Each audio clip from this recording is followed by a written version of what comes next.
क्या कोई social media company बच्चों की सुरक्षा में लापरवाही के लिए करीब $1 अरब तक का जुर्माना भर सकती है? अमेरिका में इसका जवाब हाँ है। दुनिया की सबसे बड़ी सोशल मीडिया कंपनियों में से एक मेटा पर अदालत ने ऐसा फैसला सुनाया है जिसने पूरी टेक इंडस्ट्री को हिला दिया है। इतना ही नहीं, जज ने मेटा की तुलना हवा को प्रदूषित करने वाले कारखाने से कर दी। आखिर मामला क्या है? मेटा पर इतने बड़े जुर्माने की नौबत क्यों आई और अब कंपनी को क्या क्या बदलना होगा? आइए आसान भाषा में समझते हैं। ये मामला अमेरिका के न्यू मैक्सिको राज्य से जुड़ा है। वहां की एक अदालत ने मेटा पर बच्चों की सुरक्षा को लेकर बड़ा फैसला सुनाते हुए कंपनी पर $567 मिलियन का नया जुर्माना लगाया है। इससे पहले इसी मामले में मेटा पर $375 मिलियन का जुर्माना लगाया जा चुका था। यानी दोनों को मिलाकर कंपनी पर अब $942 मिलियन यानी करीब $94 करोड़ से ज्यादा की आर्थिक जिम्मेदारी आ चुकी है। मामले की शुरुआत साल 2023 में हुई थी। न्यू मैक्सिको राज्य ने आरोप लगाया था कि मेटा के प्लेटफॉर्म बच्चों को ऐसे कंटेंट और लोगों तक पहुंचा रहे थे जो उनके लिए नुकसानदायक हो सकते हैं। अदालत ने माना कि मेटा के रिकमेंडेशन एल्गोरिदम कई बार कम उम्र के यूजर्स को हार्मफुल कंटेंट और सस्पिशियस कॉन्टैक्ट्स की ओर ले जाते हैं।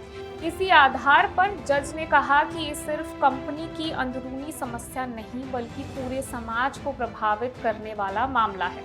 अपने फैसले में जज ने मेटा को पब्लिक न्यूइसेंस यानी समाज के लिए व्यापक नुकसान पहुंचाने वाला बताया।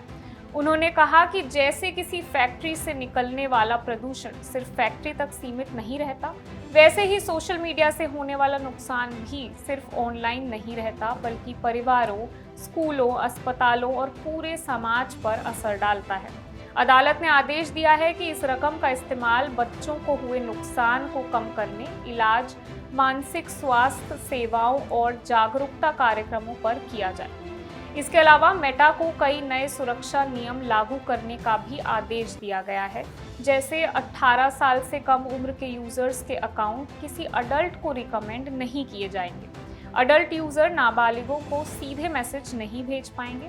नाबालिग यूजर्स के बीच न्यूडिटी वाले कंटेंट पर रोक होगी। अगर कोई अडल्ट बच्चे के सेक्सुअल एक्सप्लॉयटेशन से जुड़ी गतिविधि में शामिल पाया जाता है तो उसके खिलाफ 1 स्ट्राइक पॉलिसी लागू होगी। साथ ही कम उम्र के यूजर्स के लिए लाइक काउंट हटाने, रात 10 बजे से सुबह 7 बजे तक पुश नोटिफिकेशंस बंद रखने और इंस्टाग्राम, फेसबुक के इस्तेमाल की समय सीमा तय करने जैसे निर्देश भी दिए गए हैं। मेटा ने अदालत के इस फैसले से असहमति जताई है और साफ किया है कि वो इसके खिलाफ अपील करेगा। कंपनी का कहना है कि वो अपने प्लेटफॉर्म को सुरक्षित बनाने के लिए लगातार काम कर रही है और बच्चों की सुरक्षा को लेकर उठाए गए कदमों का बचाव करेगी।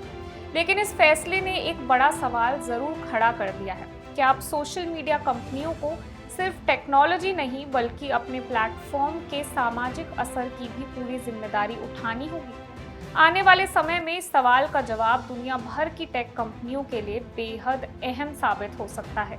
मैं वंशिका सक्सेना और आप देख रहे हैं इंडिया न्यूज़।